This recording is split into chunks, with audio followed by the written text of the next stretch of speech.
Hi everyone, and welcome back to my Know by Year. Today's topic is about how influencers are not professionals and social media is not self-care.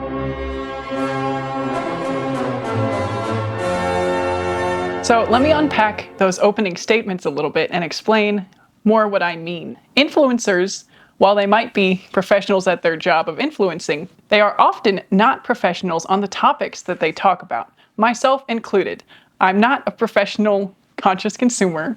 I'm not a professional no buyer. I'm not a professional psychologist or somebody who specializes in human thoughts and emotions beyond my own. And so it goes perhaps without saying, but I'm going to say it anyway, that anything that I suggest as advice to stop purchasing, stop buying stuff, manage our habits of consumption is all just suggestion based on my personal experience and not based on any qualifications. Now, the reason that I'm even having this discussion today is that I do believe that a lot of presences on social media kind of speak as if they are professionals or as if there's one best way to do something, and that is the way that they are sharing in whatever piece of content they're creating. And indeed, I may start creating some of this type of content myself on my other channel, my music channel, where I am a professional in that field.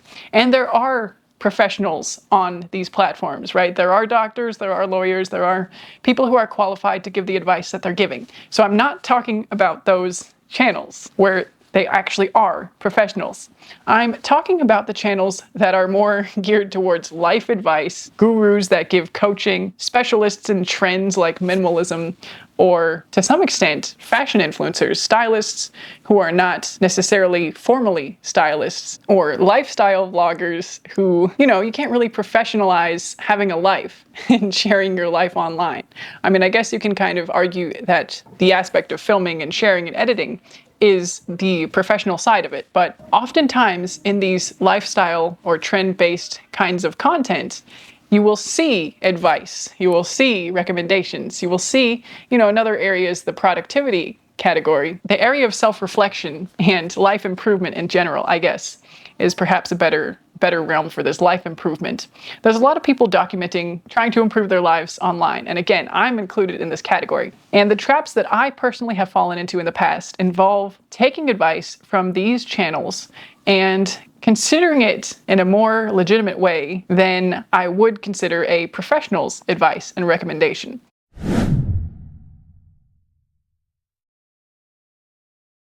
Now, I have a personal anecdote here to share that will perhaps elucidate this even more clearly than my fumbling explanations and definitions.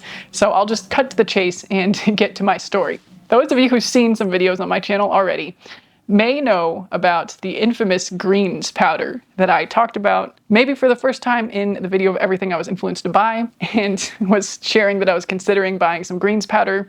I was experiencing some body aches and fatigue and suspected that maybe I had a nutritional deficiency, and was considering caving in and buying a greens powder after seeing so many people sponsor greens powder to the likes of AG1 and Bloom and claiming that it really improved their energy. Even channels that seemed legitimate talking about how it might have been a good diagnostic tool for seeing if you do feel better, perhaps you can improve your diet, and things like that. I took, especially these seemingly more objective channels, even channels that were doing reviews of 10 different greens powders, unsponsored, I took this information and considered it legitimate advice when perhaps I should not have. And I was offered some proof of why I shouldn't have taken this as legitimate later. And trigger warning for health discussions here. So if you don't want to hear about medical discussions in any shape, it's not serious. Let me preface it with that. But I am going to talk about how I went to the doctor and discovered that my body aches and symptoms of fatigue and things like that, I also lost a lot of weight without trying to recently. And you might have noticed in my Fashion Week videos, I talked about wearing my watch and having it be looser than it used to be. And I mean, upon reviewing the footage to myself, I look a little bit alarmingly thinner than I want to be. Part of it, I just put down to having a baby and, the weight you lose when you try to feed a baby, keep the kids alive. But it got to a rate where I was alarmed enough that I went to the doctor. And I, lo and behold, do have a medical issue responsible for those symptoms. And at this point, what we know is that I have an overactive thyroid And the hope is that it is temporary as a result of just being in the postpartum period. And according to Dr. Google, I'm still waiting for my endocrinologist appointment, which should happen later this week. I might actually insert that as some B-roll into this video because it relates to what I'm about to say next. But I'm still waiting to have that appointment, and hopefully they will be able to tell me whether this is postpartum thyroiditis and what I should do about it. But what I should not have done about it is look for solutions from online influencers, because of course they're going to have a product that will solve needing more energy, maybe body aches and fatigue. You know, some of these influencers will be talking about how great their greens powder makes them feel, how they were tired before and now they have so much energy. And, you know, it could apply to the mushroom coffee or any other product that they're trying to sell. So it's a dangerous time when you have a need in your life, when you're experiencing some kind of deficiency, and it doesn't even have to be a literal deficiency like I had, like a vitamin deficiency or a hormone deficiency or, you know, whatever. If you're experiencing a sense of lack or a sense of needing something to help you do something in your life, I don't think the best place to turn is necessarily the internet. And you could extend that to when it is a medical concern, not turning to Dr. Google. It can be reassuring at least to get some idea of your symptoms before you can manage to get in to see your doctor. But the most important thing to do is to go see the relevant professionals in the field. And I'm not talking about, you know, if you feel a general sense of purposelessness or lack of direction, I'm not sure that I would recommend seeing a life coach in that instance. I might recommend self-reflection, journaling, doing things for yourself, reading some books, and, you know, you might see a therapist, right? I am not trying to promote the services of life coaches as professionals. I guess that's where this tangent was supposed to end up. So back to the relevant professionals in my life. I finally went to see the doctor and got some results and found out that I really didn't need to buy the greens powder at all. And I could have saved that speculation and that kind of seeking of a purchase to solve my problem if I'd just gone to the doctor in the first place. This leads me to my next point, where the other area of kind of predatory sales, and this might be an overly serious term, but just stay with me here, I would argue is self-care on social media. So the self-care industry has become saturated with things to buy, and people making money online will often be promoting these things because the idea of self-care is an inherently positive thing.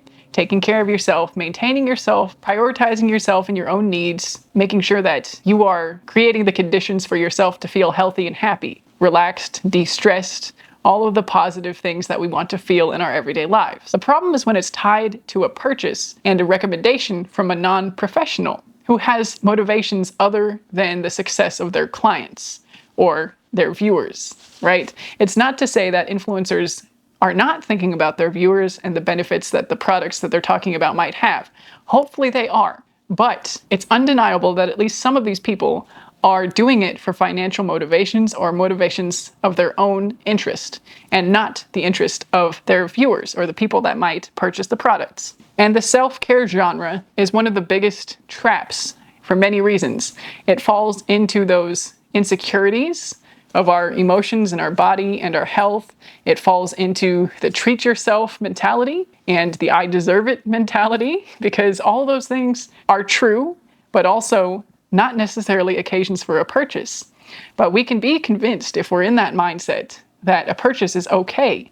And indeed, sometimes it is okay. I'm not saying that it's never okay, but if you're seeing more recommendations that you should treat yourself, you should indulge in this product, you'll feel better if you buy this, you'll smell better, you'll enjoy an experience of luxury, of relaxation, of something helping you gain more energy, all these wonderful sounding things that can be sold to you. If you're consuming too much of that kind of advice or that kind of watching a window into somebody's life where they're talking about that kind of thing too much, then we can just fall into the traps of feeling like we can solve some of those problems with a purchase. So that's what I mean by social media is not self-care. Social media does not often show real examples of self-care presented as such. What I mean by that is that for me, going to the doctor in the first place was an example of self-care. I was taking care of myself.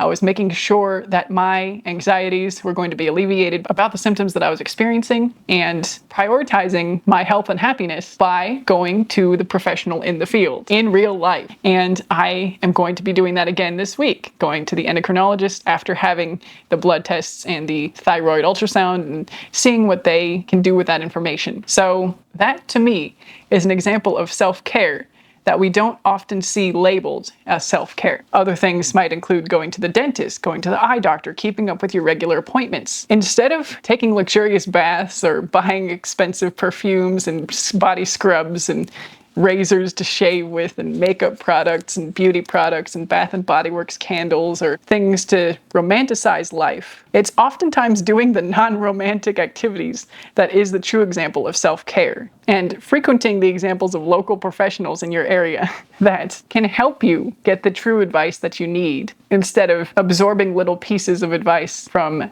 other people online who are not necessarily professionals. And even those who are professionals, they don't know you. They're not hearing you explain your specific case. So even the doctors online, the lawyers online, they can't really understand the full nuance of your picture. And while they might be able to give general advice and provide reassurance in a general sense, it's not a substitute for going and doing it yourself. So many things online are not a substitute for going and doing it yourself.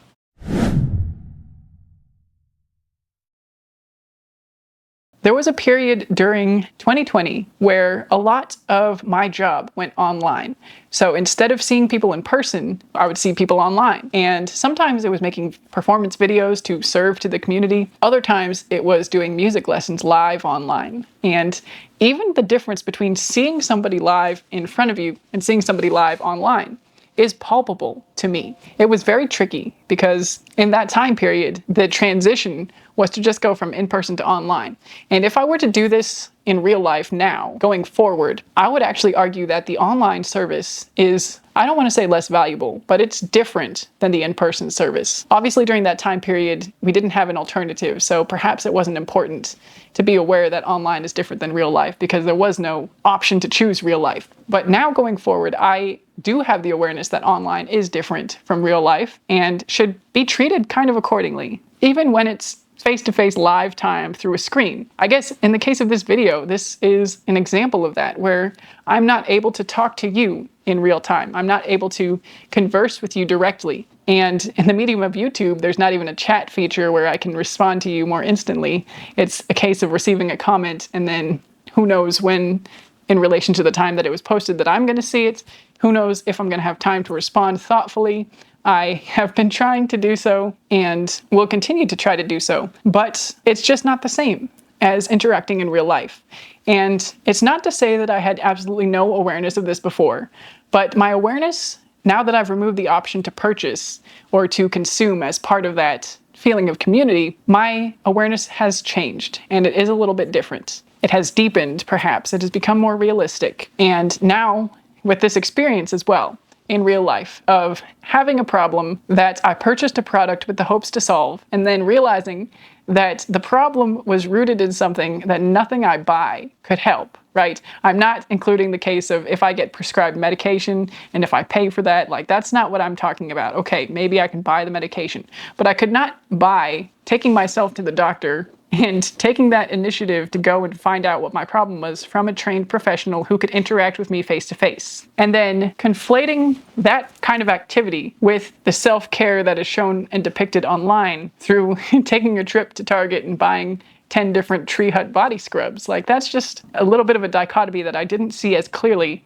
as I do now. And there was a time in my life where going to the doctor would have been a significant inconvenience. It is still not the most convenient thing to do now, as it takes time out of your schedule and has to be worked around with the work and commitments and having kids and all that. But there was a time in my life where I didn't have a car. I wouldn't have been able to access the doctor's office had I really needed it without significant inconvenience. Actually, this reminds me of a story, again, launching into another story time that's possibly unrelated, but in Pennsylvania, when I was working at Panera, and needed to transfer my driver's license from New Zealand to US, I had to get to the office in person. Likewise, when I got my food stamps that year, I had to get to the office in person. And both of those times I had to borrow a car one time, and it turned out to be manual transmission, and I was not good at driving manual. I had learned how in New Zealand, but I had this nightmare of having to back up a sloping driveway with a manual car. And what to make matters worse, it wasn't just having to back up the driveway. There was a car right here. So my friend had parked his car right here. There was a car right in front. So if I didn't get the clutch in gear and failed to engage the car, it would go forward into this car. And that did happen. Luckily, I was in pretty much neutral, so the speed, and I could use the brakes. I wasn't a complete driving novice, but it was a little bit stressful, to say the least. And then the time that I had to take my driving test, I did that in my roommate's car, which was mercifully an automatic. But both times, right, it required a lot of coordination. I felt obligated to try to reimburse for gas and little details. We were all students. It was just not a convenient year of my life. And if I were living like that now, going to the doctor as self-care would be much less accessible than going to a grocery store and buying a body scrub. And I think this is the trap we fall into, right? Where the accessible things are kind of glamorized over the truly useful and practical and necessary things. And I don't think it's good for society. I hope you're getting what I'm laying down here. I'm not trying to judge anybody or belittle anybody's way of life or begrudge anybody a little treat even. But once again, in this year where I'm abstaining from little treats in that way, or have been trying to, it does put a different perspective on what the presence of elevating all of that kind of consumerist behavior on social media does to our perceptions of what qualifies as self-care. And I guess when you break it down to the most practical sense, caring for yourself in the sense of maintaining your health is not something that can be purchased. It involves those physical maintenance checkups from the professionals. It involves exercise, which is something I really need to start doing, especially in light of this kind of health scare. And to me, I'm going to get a little vulnerable here and be honest, it was a significant scare when I had noticed that I lost so much weight and went to the doctor. I had also just heard of a high school classmate who recently passed in his 30s due to having the big C word. So I guess that's the other part of this that brings my perception of self-care into greater focus and a different perspective, where caring for yourself in a way that's going to best maintain your health for the future is my new priority. So maybe at this point, I'll take you with me on a couple of examples of recent self-care where we go to the doctor, maybe we go for a walk, maybe we eat some healthy, nutritious food. So I had all these grand plans of taking you along for a doctor's appointment and taking you on a walk, doing some journaling, showing these real examples of self-care that involve taking care of ourselves in a very literal way, our minds and our bodies. But I forgot to film any of the doctor's appointment. I got a blood draw, so that was nice, getting poked in the arm. I am extremely thankful to have health insurance that enables me to go get these appointments and figure out what's wrong with me when things do go wrong. And what else? I am on a little bit of a walk in my own backyard because, to be honest, having the time and, well, freedom, I guess, to just go out for a walk without packing up all the kids and all that is a little bit more of a difficulty these days. And journaling, I mean, I'm going to be honest, it's never been something that I've been really good at. I've been really bad at it for pretty much all my life. That's part of the reason why I never really made progress on my no-buy until I started a YouTube channel and did the video thing. For whatever reason, doing video monologues felt more creative or more reflective or more genuine, perhaps, than journaling in my own private notebook on a piece of paper or something like that, I guess. I don't know. There might be something to it. Maybe it's the public accountability, because I can sit down and journal once, but I can't keep a habit of it to save my life in a non-literal way, or perhaps a literal way when it comes to mental health. But anyway, there we go. There's some self-care. There's some cicadas that you could probably hear in the background. And it looks like it's time for me to go back inside and clean up some dishes. How's that for self-care? the not glamorous side that social media fails to show us most of the time. And you can't really buy any of it. And now maybe we're coming back from those examples of self-care, where I present an alternative, a realistic alternative to the examples of consumerism that we see on the social medias. I hope you've enjoyed that little peek into my everyday life. And with that, I will say bye for now and see you in the next one.